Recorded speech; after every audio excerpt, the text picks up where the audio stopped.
ጤና ይስጥልኝ። አማን ፍስሐ ጽዮን እባላለሁ። የኢቢኤስ ቴሌቪዥን የስራ አስፈጻሚ ዋና ስራ አስፈጻሚ ነኝ። የኢቢኤስ ቴሌቪዥን ለ15 ዓመታት በኢትዮጵያ ምድር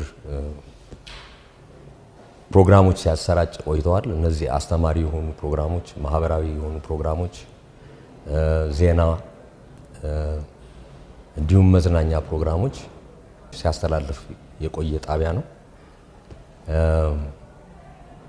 ከነዚህ ፕሮግራሞች አንዱ እሁድ በኢቢኤስ የሚባል ፕሮግራም አለን። እሁድ በኢቢኤስ ፕሮግራም ማለት ከእለቱ 8 ሰዓት እሁድ ዕለት ጀምሮ እስከ ማታ 3 ሰዓት ድረስ አንዳንዴ የሚያልፍበት የሚጨርስ ፕሮግራም ሆኖ እዛ ውስጥ 22 ሴግመንቶች አሉ። ከ22ቱ ሴግመንቶች አንዱ በጣም ብዙ የሰራንበት ለ3 ዓመታት ሳናቋርጥ ለህብረተሰቡ ስናቀርብ የቆየ ነው። አዲስ ምዕራፍ የሚባል ፕሮግራም አለን እና አዲስ ምዕራፍ ዓላማው በጣም የተቸገሩ ወገኖቻችን ጎዳና ላይም ሊወድቁ የተዘጋጁ ወድቀውም ያሉ ወገኖቻችንን ብናስነሳቸው ሊነሱ ይችላሉ፣ ራሳቸውን ችለው ሊሄዱ ይችላሉ የሚል መስፈርት ከያዙ እንዴት አድርገን እነሱን አስነስተን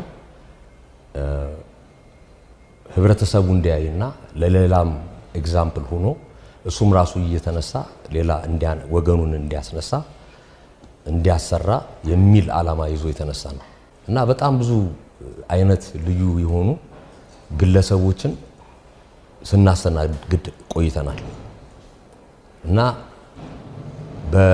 ያለፈው ሳምንት የተላለፈው ፕሮግራም እድሉን አግኝታ እንዲተላለፍ ያደረግነው የብርቱካን ተመስገን የምትባለዋ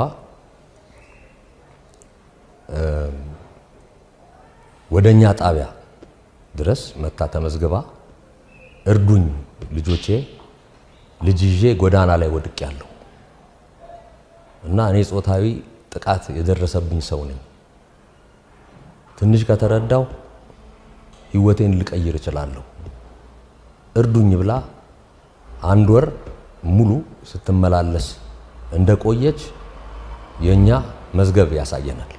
በተቃራኒ ደግሞ አሁን እንደምንሰማው እንዳለ የሷ ታሪክ ደግሞ ለ3 ወር ሙሉ